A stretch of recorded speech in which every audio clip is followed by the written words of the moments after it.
Bueno, pero le voy a contar una historia. Una historia de dos pueblos que los dividía un río. Uno se llamaba Pueblo Ágil, el otro se llamaba Pueblo Fuerte. En Pueblo Ágil vivían personas más soñadoras, artistas, que les gustaba ejecutar de una manera muy rápida.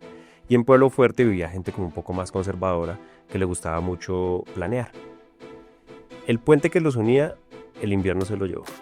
Y entonces, entraron en una crisis, los de Pueblo Ágil lo que decidieron fue buscar un medio para poder pasar rápidamente al otro lado. Entonces pusieron una cuerda y así pasaban. Como a los 15 días, el puente que habían hecho improvisado se cayó. Entonces duraron un mes y ninguno se atrevía a hacer absolutamente ninguna solución. La líder de Pueblo Ágil buscó la manera de hacer un viaje largo y poder llegar al otro lado, a Pueblo Fuerte, y hablar con una de las personas de allá para ver cómo lo podían resolver. Los de Pueblo Fuerte habían hecho un estudio, habían hecho unos planos, pero ninguno se atrevía a poder, aunque sea poner una piedra para el puente. Así que la de Pueblo Ágil dijo, bueno, pues nosotros ya tenemos algo avanzado. Hicimos esto, aunque no fue con la planeación que ustedes están acostumbrados, tomamos la iniciativa y nos dimos cuenta de por qué razón se pudo haber caído ese puente. Y así las dos partes unieron fuerzas, decir, bueno, ustedes ejecutan, nosotros planeamos, y entre los dos pueblos pudieron conseguir tanto los recursos como construir un puente que fue duradero en el tiempo mezclando estas dos cosas. ¿Cree que en Colombia nos hace falta mucho eso? Hay personas que ejecutan, otros planean mucho, y cómo salen al final esos puentes que se deben construir. Bueno, apreciado Edwin, muchas gracias. Pues primero, siento que son dos maneras distintas de hacer las cosas. Siento que en Colombia nos pasa mucho que hay personas que, sobre todo en el mundo al que pertenezco, que es una burbuja, una especie de pequeño mundo que es la política, hay personas que llegan más rápido y hay personas que tardan muchísimos años más, consolidan fuerzas muy poderosas, muy potentes, y que el país ha visto, digamos, en estos últimos años esos dos resultados. Personas que han transgredido con procesos políticos de muchos cargos, de muchos espacios de participación, que han llegado a la presidencia, como hay otros casos en los que no. Una persona, por ejemplo, como Iván Duque, llegó muy rápido, siendo apenas senador, recomendado por Álvaro Uribe Vélez. El país uribista, digamos, lo asume, lo referencia con un líder referente que lo está recomendando, y hay improvisación por parte de una persona que no había tenido un progreso notable en política, como también lo hay en este momento con la presidencia de Gustavo Petro, que a pesar de que había ocupado ya muchísimos cargos y había estado en muchos escenarios políticos, también se nota una improvisación. Entonces hay que verlo de esa manera. Me gusta mucho más el estilo de los de Pueblo Fuerte, porque siento que la gente que planea, que estructura, que convida a organizar hacia el futuro, tiene mucho más solidez y consistencia y sostenibilidad que la gente que es apenas ágil. El repentismo también es necesario en ciertas ocasiones, responder rápido, hay quejas de la ciudadanía o gestiones o soluciones que hay que hacer muy rápido. Pero siempre yo prefiero el camino de las cosas con proceso, de las situaciones que de verdad meritan esfuerzo consagrado en educación, en experiencia, en conocimiento, porque sobre todo en lo que nosotros hacemos, que es la política, se necesita cabeza fría para tomar decisiones, y a veces esas decisiones tan ágiles no salen bien.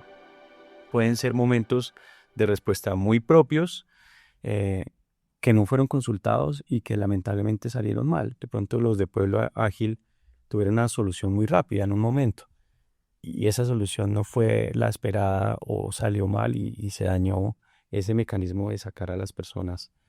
Pero, digamos, sí siento personalmente que las construcciones colectivas tardan procesos de muchos años. Alrededor de eso se toman buenas decisiones. En Colombia necesitamos gente estructurada, gente que conozca, gente que tome riendas con responsabilidad, y para eso es, a mi manera de ver, más importante cómo lo hace el Pueblo Fuerte. Aunque a veces se demoran mucho las decisiones, ¿no? Digamos el metro de Bogotá, Sí, que se lo merecía la ciudad hace muchísimos años. Creo que pues desde que yo era niño he escuchado del metro, sí. ¿sí? Y yo alcancé a ver los trolleys. Yo alcancé a usarlo, a montarme en un trolley que eran pues vehículos eléctricos desde ese momento. Y pues Bogotá ha tenido como esa serie de atrasos. Tal vez somos demasiado pueblo fuerte.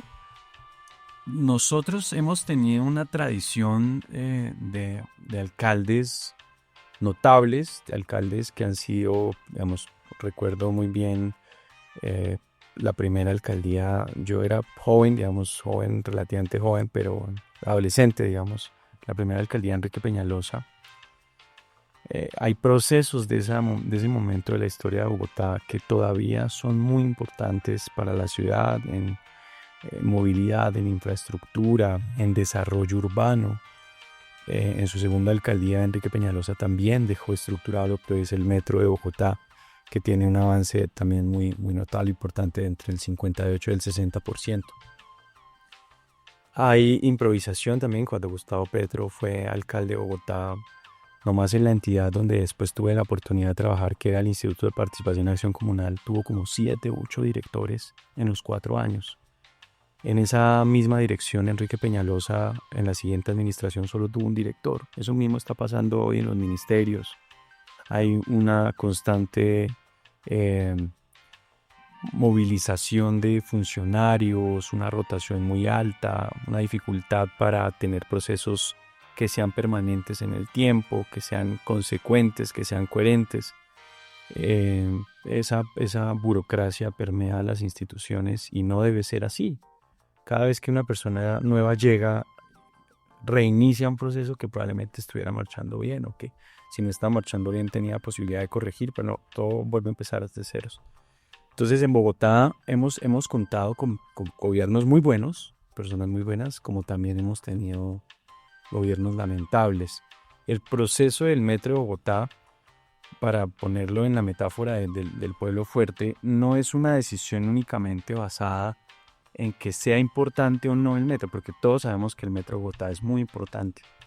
Es una decisión tomada, es más por la capacidad de liderar de un gobernante alrededor de lo que significa tomar una decisión sabia, robusta, fortalecida desde la academia y técnicamente, a tomar una decisión necesaria por presupuesto, por ejemplo. Entonces, Curitiba es una ciudad de Brasil donde Enrique Peñalosa vio por primera vez cómo los buses iban pegados unos con otros en un sistema articulado de buses de tráfico pesado, los llamados BRT, y copió eso y emulándolo lo trajo a Bogotá. Todo el mundo lo criticó, dijo, no, pero ¿cómo es posible que haya preferido hacer un transporte masivo de buses y no un metro? Y aplazó otra vez la decisión de la toma del metro. Entonces ahí hay que analizar dos cosas. Todo el mundo criticaba el modelo de metro, lo ve una bandera política.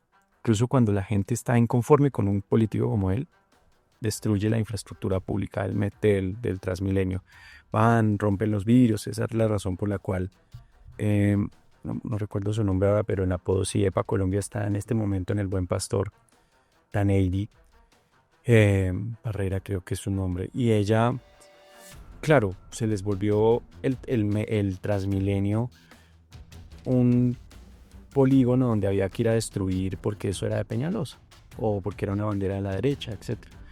Entonces yo creo que hay que mediar eso entre lo que se necesita, que es muy importante para la ciudad porque son decisiones importantes para el futuro, y lo que se puede hacer también, y no tener que caer solamente en la falsa disyuntiva de si es más importante una decisión rápida o una decisión fortalecida a través de un proceso, porque hay cosas que pueden tomarse su tiempo.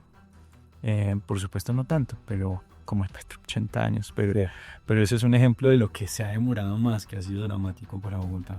Bueno, lo bonito de la política es que su naturaleza es generar el bienestar común por encima del bienestar particular y hacer obras que beneficien a una mayor cantidad de habitantes. Ahorita David mencionaba algo sobre su adolescencia. Si yo le regalara un viaje al pasado, a sus 15 años, de 30 segundos, usted, el David de hoy, ¿qué le diría al de los 15 años?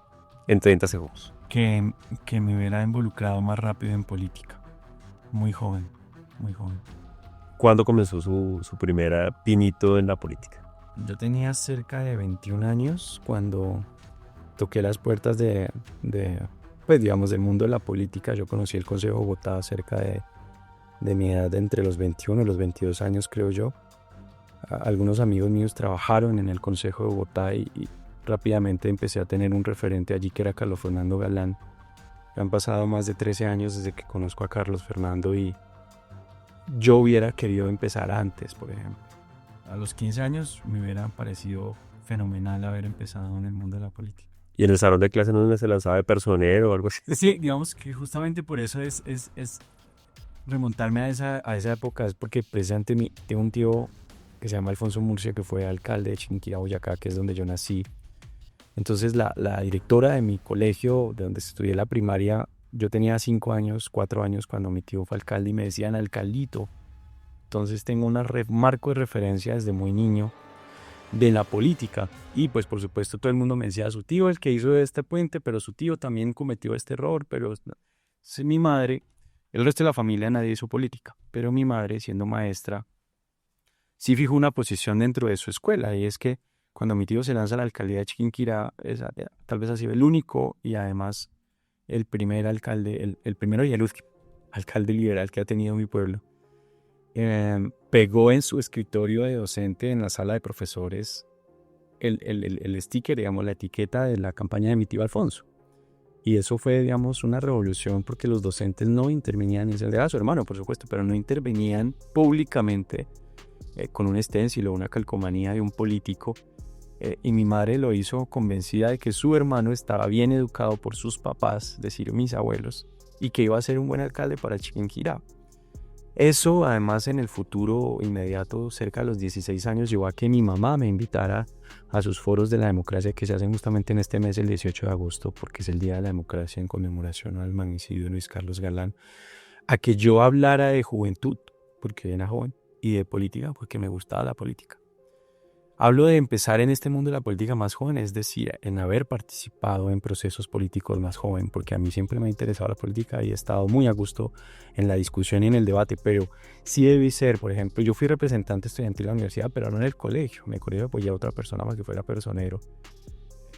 Tal vez también tenía yo en ese momento una inseguridad, porque yo era muy bajito, medía como unos 50 cuando estaba en 11. ¿Qué hizo para crecer? Yo creo que jugar baloncesto, montar bicicleta. Eso fue lo que me faltó a mí. Sí. Y pedirle mucho a Dios y tener fe y a crecer. Yo cuando estaba en la universidad fue que empecé a estirarme y claro, pues digamos, eso también es muy importante. La gente a veces no cree, pero estéticamente no es por vanidad, pero la forma también es importante. El poder, la autoridad denota cierto tipo de cosas. Que seguramente cuando yo estaba en 11 tenía, tal vez acaba de cumplir 15 o 16 años y no sentía que me veía como un personero, entonces tal vez no lo intenté. Por eso me faltaba más conocimiento, más fuerza, pero me hubiera gustado mucho haber empezado más joven en política. Bueno, Boyacá es muy, muy cercana, la región cundiboyacense, por cultura, por clima y todo, es muy cercana a Bogotá. Así ¿sí? es. Y pues usted como concejal de Bogotá, me imagino que amará Bogotá como los que nacimos acá, y no todos, porque a veces mucha falta de sentido de pertenencia, pero le haré preguntas sobre Bogotá. ¿Cuál es su lugar favorito de Bogotá? Bueno, yo tengo varios lugares favoritos. El Simón Bolívar me parece un gran lugar para respirar, para salir a hacer running, para descansar, para llevar a mi hijo. Pero también me gustan muchos sitios emblemáticos de la ciudad, por ejemplo, este centro aquí, la Candelaria, la Plaza de Bolívar, todo ese casco viejo, digamos, este territorio primero ancestral de la ciudad. Me gustan mucho los sitios antiguos que todavía existen. Por ejemplo, hay un puente muy antiguo cerca de Fontibón, que todavía existe desde la época prehispánica ya, y me parece muy importante que ahí, en esos sitios de la ciudad, uno pueda contar historias sobre lo que pasaba allí cuando Fontibón no se llamaba Fontibón, Engativá no se llamaba Engativá. Ese tipo de sitios que le permiten a uno contar la historia de los antepasados de esa zona indígena muisca que hubo aquí en Bogotá, USA, y decirle a la gente, venga, aquí pasó algo y todavía existe ese lugar. Entonces esos sitios emblemáticos históricos de Bogotá también me gustan mucho. ¿Qué nombre le gusta más, Bogotá o Acatá? Bogotá. ¿Le gusta más Bogotá? Santa Fe, Millonarios, La Equidad o Fortaleza. Bueno, yo soy hincha de América, Uy, pero ¿qué pasó acá? cuando yo era niño, las personas que trabajaban en mi casa, mis padres tenían un taller de ebanistería, hacían muebles, y muchos de ellos eran hinchas del América, porque el América tuvo como una racha de muchas victorias, fue campeón como 5 veces seguidas para entre el 80 y el 90. Entonces, seguramente por eso tenía esa afición al fútbol. No soy pues, muy seguidor del fútbol, pero me gustaba el América. Luego, cuando yo me casé, como en el 2014, justo en la luna de miel, yo estaba con mi esposa de viaje y el América descendió. Y ahí el fútbol se me olvidó por completo. Luego llego a Bogotá, estando aquí en Bogotá, la familia y los amigos que más estaban involucrados con el mundo del fútbol me empezaron a invitar a partidos de Santa Fe, entonces soy adoptado por Independiente Santa Fe. Más cercano a Santa Fe. Sí. Listo. Esperamos que estés disfrutando de este episodio de Anécdotas de Emprendimiento, historias reales, lecciones valiosas para los negocios y la vida. Te contamos que este podcast es producido por meapunto.co. Si tú también quieres tu propio podcast, recuerda ver toda la información que te dejamos en la descripción de este episodio. Continuamos. Bueno, el emprendimiento y la política se puede parecer, porque el emprendimiento también busca generar, producir, mover la economía, buscar de hecho bienestar para otras personas que tienen una necesidad específica. En Colombia hay aproximadamente unas 400.000 pequeñas empresas que al año se van creando, y de las cuales el 80-85% en algunos casos son de Bogotá. Pero digamos que el desarrollo que uno ve urbanístico o en temas de empresa en Bogotá no corresponde casi que a la cantidad de empresas que se ven acá. ¿Cómo fortalecer a ese pequeño empresario, sobre todo el pequeño empresario, para que estando en Bogotá, sin menospreciar pues a los que vienen de otras ciudades, pero por supuesto nos interesa mucho que el que es de Bogotá prospere acá? Generalmente vienen de otras partes. Bogotá es una ciudad de puertas abiertas, aunque su fama no sea precedida por eso, pero pues acá cualquiera viene y monta un negocio, ¿no? Monta la fonda paisa, todo el mundo entra. La tienda costeña, todo el mundo entra, sin hacer ningún tipo de restricción porque sean de otros lugares. Y no sucede lo mismo, ¿sí? Si yo montara la tienda Rola en Medellín, seguro voy a quebrar. ¿Qué hacer para impulsar esas empresas desde Bogotá, sobre todo las pequeñas? Bueno, hay dos fenómenos, apreciado Edwin, que quiero mencionar allí sobre qué significa ser bogotano y cuál es nuestra identidad, porque nosotros somos como un tapete persa, somos como una colcha de muchos retazos. Casi que Bogotá es de todos y no es de nadie, porque nadie se siente de aquí, porque mucha gente no nació acá, particularmente los que venimos de provincia. Siempre decimos, pues somos muy agradecidos con Bogotá de que el sol sale para todos, de que aquí hay oportunidades, de que es la ciudad que nos abrió las puertas, de que aquí nos hemos desarrollado como emprendedores, empresarios, políticos, académicos, lo que sea, deportistas. Pero esa ausencia de identidad nuestra, de tener una referencia a lo que significa el territorio, el suelo, el agua, todas esas cosas, hacen que la gente no cuide, y no cuidar también parte de el hecho de intentar, ¿sí? A ver si, y no lo que sucede, por ejemplo, con Antioquia, con los paisas. Los paisas tienen una filosofía de valorar mucho lo de ellos, invertirle mucho a lo de ellos, respetar mucho lo de ellos. Por ejemplo, con el metro de Medellín. El metro de Medellín es intocable, no pasa lo que pasa con nuestro sistema de transporte en Bogotá aquí, con los vendedores informales, los colados, todo ese fenómeno que abusa del sistema y que no permite que el sistema mejore. Eso no pasa allá, porque adoptan la posición de que quieren sus cosas. Acá hay más de 580.000 empresas que están registradas o afiliadas a la Cámara de Comercio. Justamente ayer estábamos en un debate de desarrollo de distrito aeroportuario. Estábamos hablando de que hay más de 6.000 empresas y 3.998 establecimientos de comercio en las inmediaciones del aeropuerto. En esa zona de Bogotá hay una informalidad muy baja, solo del 8% en comparación con el resto. Es decir, que sí podemos organizarnos y que sí podemos decirle a las empresas de comercio, industria, de logística que generan empleo que se organicen bien. Entonces nos falta alrededor de lo que significa, por supuesto, además hay que decirlo que el aeropuerto es muy importante no solamente aquí sino en Latinoamérica, pero nos falta identidad. Si en una zona de la ciudad hay identidad, en este caso aeroportuaria, por la carga, por los pasajeros, por lo que sea, y cuidamos esa zona, no sé si han visto esos centros de logística que hay allá organizados, todo ese tema. Deberíamos hacerlo con otras cosas. En la Secretaría de Desarrollo Económico hace esfuerzos muy grandes con disminución de carga tributaria para la formalidad, para los empresarios en Bogotá. Entonces dicen, vamos a tener unos subsidios en época de pandemia, cuando fue esta pandemia tan difícil, para las empresas que quieran ayudarnos siguiendo con las nóminas, pagándole a sus empleados, soportando la dificultad que fue la pandemia que duró tantos meses. Y eso, digamos, de algún modo lo que dice es, hay que utilizar lo que hay en el aparato distrital, en las entidades distritales para fortalecer, pero necesitamos ayuda, necesitamos de ayuda del sector privado. ¿Cómo necesitamos ayuda?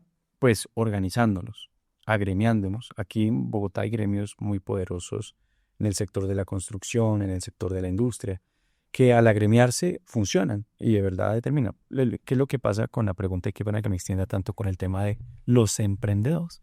Es que emprender en Colombia es muy difícil y hay una burocracia, una cantidad de papeles, hay una cantidad de impuestos que tienen que pagar las personas que emprenden, que terminan haciéndolo como eso que dije hace un momento, voy a intentarlo, a ver si esto funciona. Y eso no es de esa manera. Cuando un emprendedor arranca, si no tiene la respuesta positiva por parte del mercado, al nicho al que le apunta, rápidamente cambia de idea. Entonces, por eso es que los colombianos molestamos entre nosotros si ya tuvimos negocio de empanadas, si ya hicimos un restaurante, si ya Pueblo Ágil. bar, sí, si ya tuvimos el bar.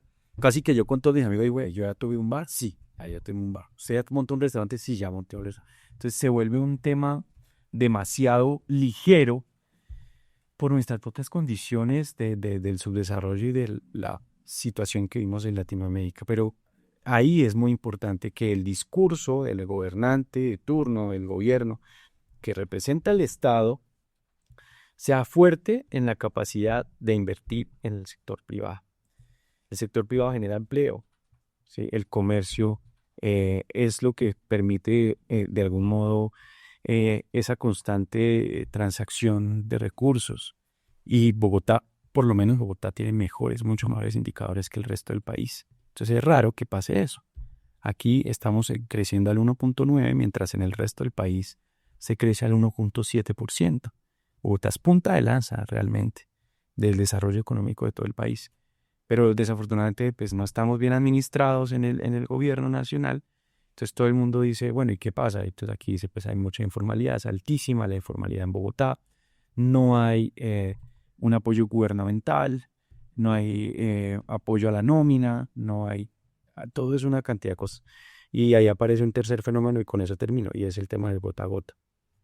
La gente, el 95% de las personas que están en la calle, según el IPES, tienen un préstamo gota a gota. O sea, los pequeños negocios en su chacita, los pequeños comerciantes, los informales, los estacionarios, recurren al gota a gota porque hay muy, muy, muy baja representación del sistema financiero en el crédito formal. Hay una exclusión financiera que afecta a la gente. Uno va por un crédito y dice, no, pues yo conozco gente de mucho dinero y que va a un banco a pedir un crédito y le dicen, yo le presto 100 millones. Y es gente que tiene soporte, digamos. Entonces, esa exclusión financiera no ha permitido que esto mejore. Si formalizamos más a las personas y les aportamos desde el establecimiento, desde la política, desde el Estado y las entidades, particularmente a esos emprendedores, seguramente vamos a tener un país más próspero, con más fuerza. En Bogotá, la oportunidad de que esas pequeñas iniciativas, emprendedores, mediana y pequeña empresa, sean formales, paguen impuestos, pero también tengan rentabilidad. Si no, pues no tiene sentido. Eso es como el dilema. Pero ahí es donde viene el dilema, porque pues el emprendedor, el que quiere ya digamos que el emprendedor a esa palabra ya le han dado muchas vueltas, sí. Y hoy en día pues le dicen, con todo el respeto a lo que eso merece, un vendedor ambulante, le dicen que es emprendedor. Puede que sí. Pero pues la informalidad es un problema complicado. Pues esta persona va y vende empanadas, pero pues no paga arriendo, no paga impuestos, no paga nómina, versus una persona que lo hace con toda la formalidad posible y se registra en Cámara de Comercio, paga sus impuestos, paga una nómina y se va a encontrar siempre en una desventaja de la persona que no lo hace, ¿cierto? Entonces eso, pues hay una brecha que en Bogotá es bastante grande, ¿sí? ¿Cuál sería una posible solución? Porque muy seguramente la facilidad o la comodidad del vendedor ambulante es, pues lo tengo fácil, no me esfuerzo por irme a formalizar en un sitio donde el IPES ponga espacios para los vendedores ambulantes. O sea, puedes organizar 100 vendedores ambulantes acá y aparecerán otros 100. Entonces, ¿qué puede ser una posible solución? ¿Algo pedagógico? ¿Al estilo Antanas? Yo pienso que lo que tenemos que tener es un sistema que sea mucho más ágil y efectivo a la hora de el cobro de la tributación, para que la gente no tenga la necesidad, primero, de obviar algo tan importante para nosotros como país, que es pagar los impuestos. Mucha gente no lo hace y busca la trampa, busca la manera de no pagar. Entonces necesitamos no cobrarle tantos impuestos a los empresarios y a los emprendedores, ojalá disminuir los impuestos, pero lograr mayor efectividad a la hora de cobrarlos, porque seguramente lo que tenemos es una tremenda dificultad para poder controlar todos los evasores de impuestos. Y si todos pagaran, pero no pagaran una suma tan alta, pues habría muchísimas más oportunidades. La gente desafortunadamente intenta no pagar. Entonces, en Bogotá en este momento tenemos una tremenda discusión con el sector de la economía nocturna, porque en Suba están cerrando muchos establecimientos de comercio de la noche. Y entonces yo llamo al alcalde de Suba y le digo: venga, alcalde, que hay una protesta al frente del Consejo de Bogotá. Y me dice: claro, concejal, porque no pagan impuestos, no cumplen con los requisitos, con la norma, permiten el ingreso de menores. Otros sí tenemos que, por supuesto, contribuir a la economía nocturna, pero a la gente hay que cumplir la ley. O sea, nosotros sí tenemos derechos. Eso lo decía Luis Carlos Galán muy claramente. Todos tenemos muchos derechos, pero también tenemos deberes. Claro que. Entonces, un deber es pagar impuestos. Si toda la gente pagara sus impuestos y no hubiera evasores, este país sería distinto. Pues la gente aquí siempre le busca el quiebre al impuesto, le paga al policía para que no le saque un comparendo, llega la declaración de renta, entonces el contador público hace la cosa ahí para que le llegue a usted en cero la declaración y ese tipo de cosas. Entonces, entre más posibilidades tengamos de acceder, primero, a una formalidad, a un sistema financiero sano, a unas finanzas con educación financiera, ojalá desde la niñez y la educación de la primera infancia, que le enseñen a uno qué es un presupuesto, qué es un interés simple, qué es un interés compuesto, ahorrar, todo eso. Probablemente fuéramos una sociedad distinta, pero no, a nosotros todavía nos siguen enseñando qué pasa para la primera y la segunda guerra. Creo que eso es importante, pero creo que también es importante mirar nuestra actualidad, la modernidad de nuestro país, las cosas buenas y malas que pasan aquí. Por supuesto que debe ser muy importante para la vida de uno desarrollarse cognitivamente alrededor de las fórmulas en química y física y todo eso.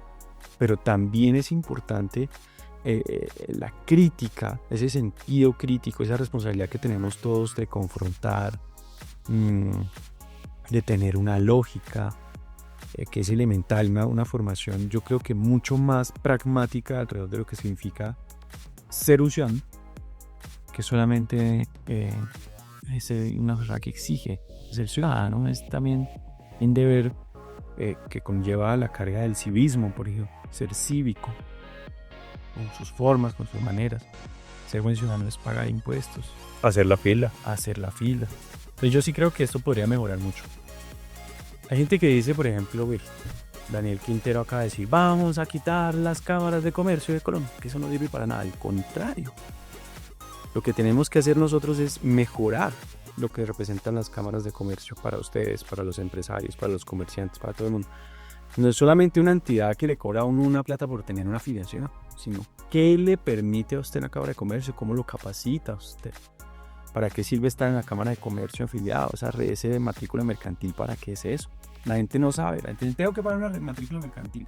Cada año la renuevo. Pero no tienen ni idea de qué es eso. Yo creo que la Cámara de Comercio tiene que ser como el curso prematrimonial, porque las capacitaciones casi siempre llegan es después, pero debería ser como ese curso prematrimonial. Y es para los que estuvimos casados, lo convencen a uno de no casarse.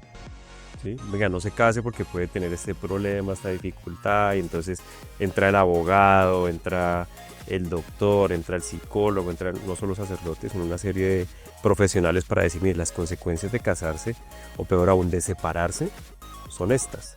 Entonces la Cámara de Comercio, antes de que uno vaya ya con unos estatutos a abrir una empresa, es impuestos, usted tiene que pagar esos impuestos, usted tiene que hacer esto, si usted quiere cerrar la empresa, también va a ser más difícil que crearla, y creo que eso es un componente muy importante que debe surtir la Cámara de Comercio, que hoy en día no lo hace. Pero bueno, ahí dejamos la idea por si puede progresar.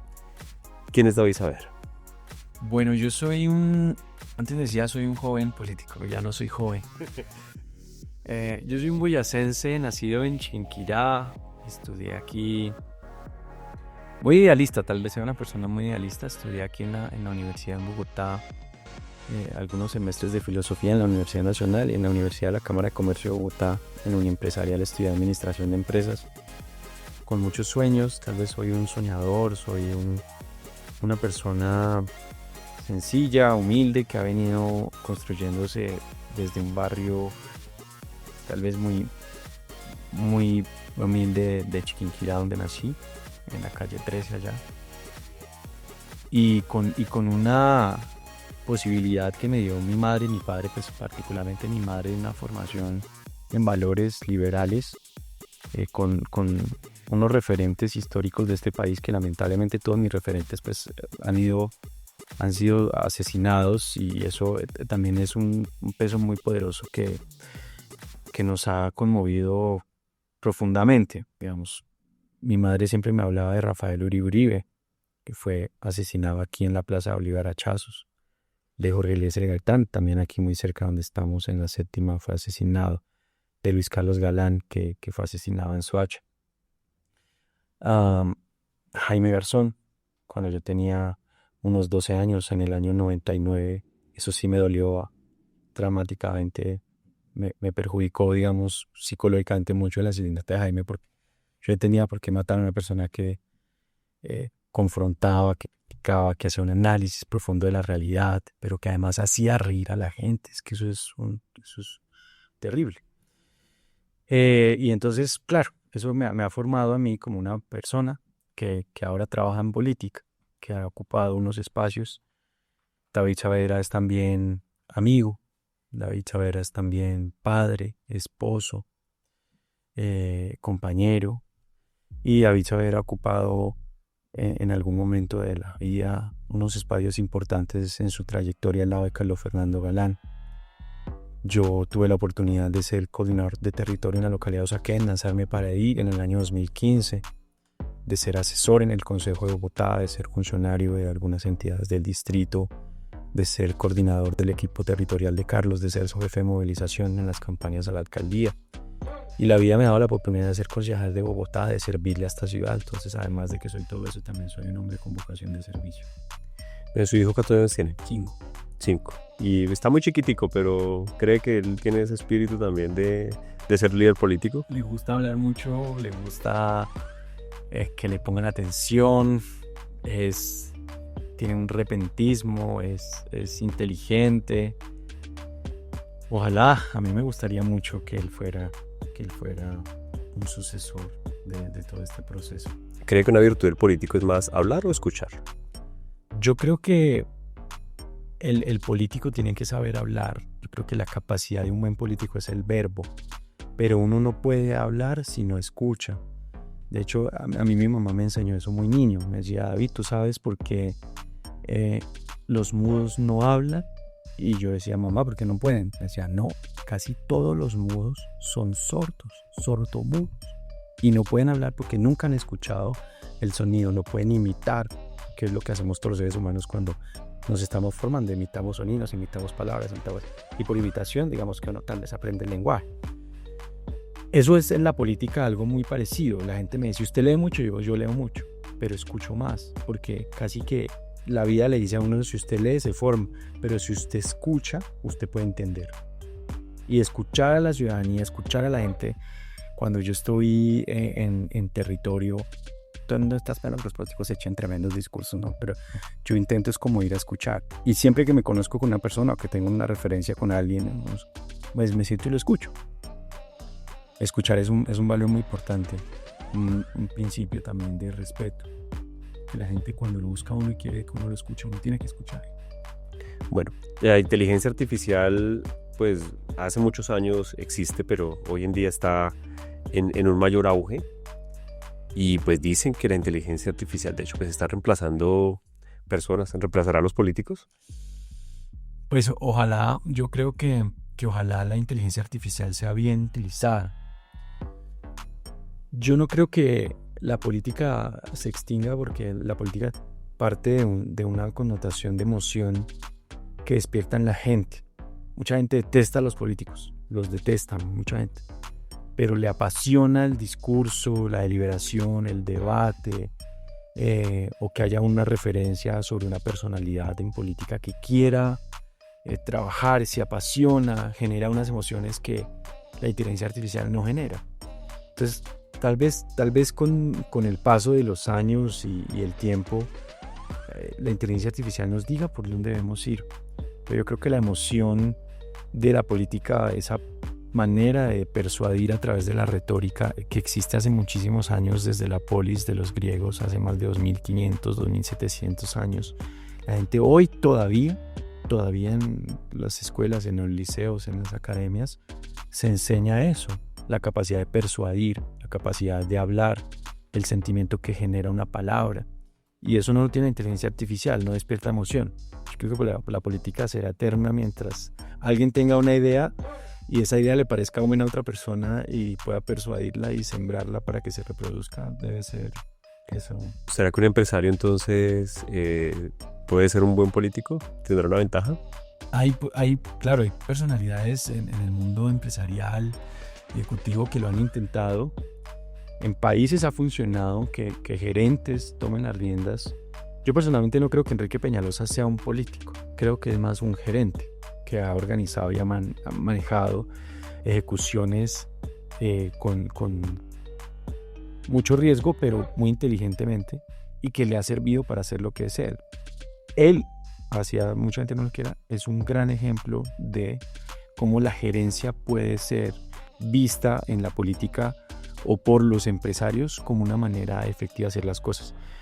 Hay otras que no. Por ejemplo, yo recuerdo mucho que en Chiquinquirá alguien en algún momento dijo: Chiquinquirá, una empresa de todos.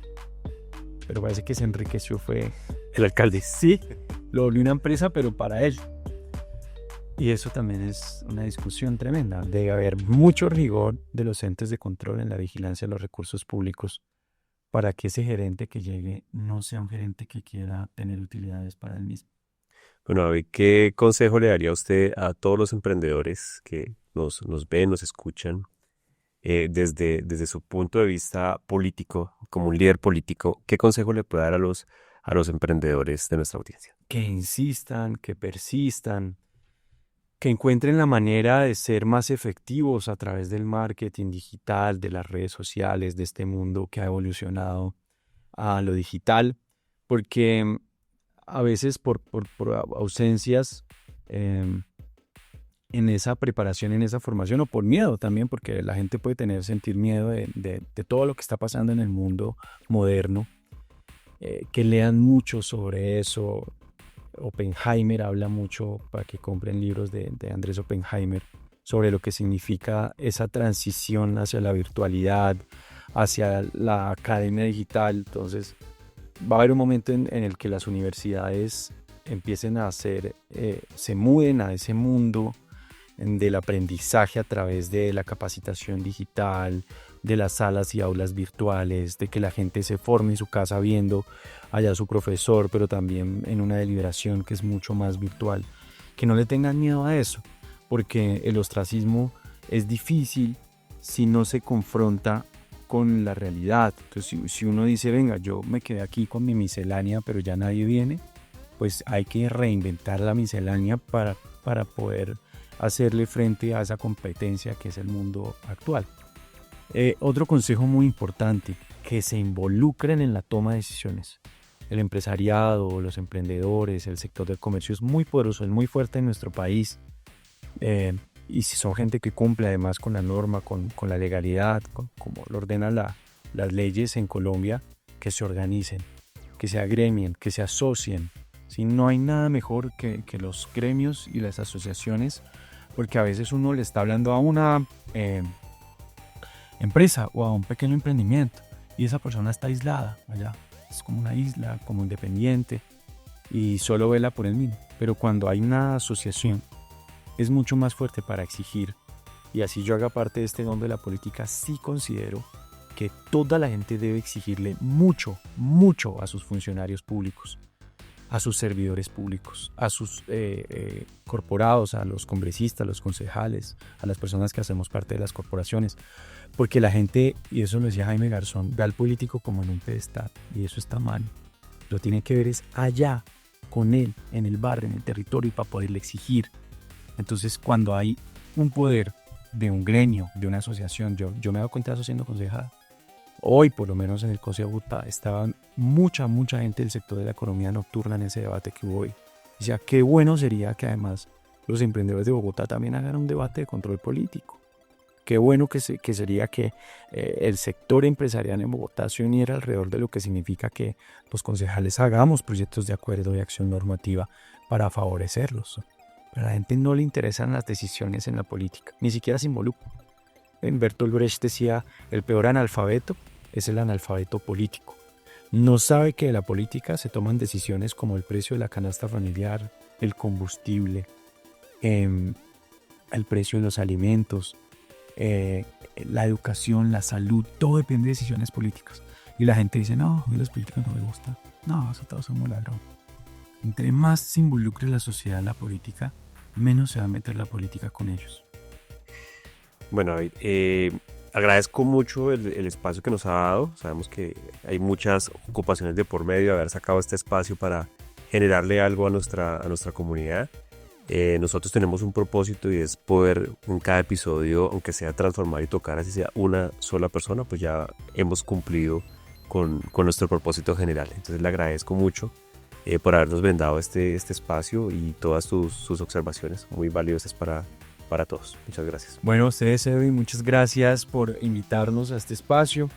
Nuestra bandera en el Consejo, no me quedó tiempo a hablar de eso, pero es la lucha contra el hambre, que se ha disminuido, la inseguridad alimentaria en Bogotá.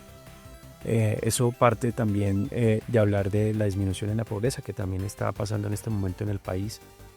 Y hay que trabajar muy duro para eso. Hay que trabajar.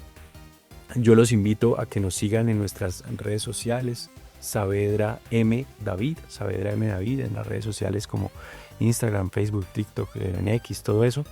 Y también a que sigan el desempeño de los concejales en el Cabildo Distrital. Yo, querido Edwin, quiero echar una cuña que parece pretenciosa, pero no lo es, lo digo desde la humildad. Tenemos una organización que mide el Consejo de Bogotá, que es Bogotá Cómo Vamos, Consejo Cómo Vamos, que es del Grupo Editorial El Tiempo, la Cámara de Comercio, Fundación Corona y la Universidad Javeriana. Ellos son como los socios de Consejo Cómo Vamos y de Bogotá Cómo Vamos. El desempeño de los concejales no lo medimos nosotros, sino esa organización externa. Hemos ocupado el primer lugar en el Consejo de Bogotá, los 45 concejales, en desempeño que tiene que ver con control político, acción normativa y, por supuesto, en el marco de la responsabilidad, pues la puntualidad, la permanencia en las sesiones, el estar allí presente en los debates y el respetar ese voto de confianza que nos dieron los ciudadanos. Entonces, como mejor concejal de Bogotá, también un saludo especial a las personas para que le exijan a esas personas por las que votaron buenos resultados en el Cabildo Distrital. Bueno, muchas gracias, David. ¿Disfrutaste de este episodio tanto como nosotros? Ojalá el contenido te inspire y sea una guía valiosa en tu camino como emprendedor. Nos encantaría que nos acompañes en nuestras redes sociales y que nos escuches en las principales plataformas de streaming para que descubras más episodios. Te esperamos.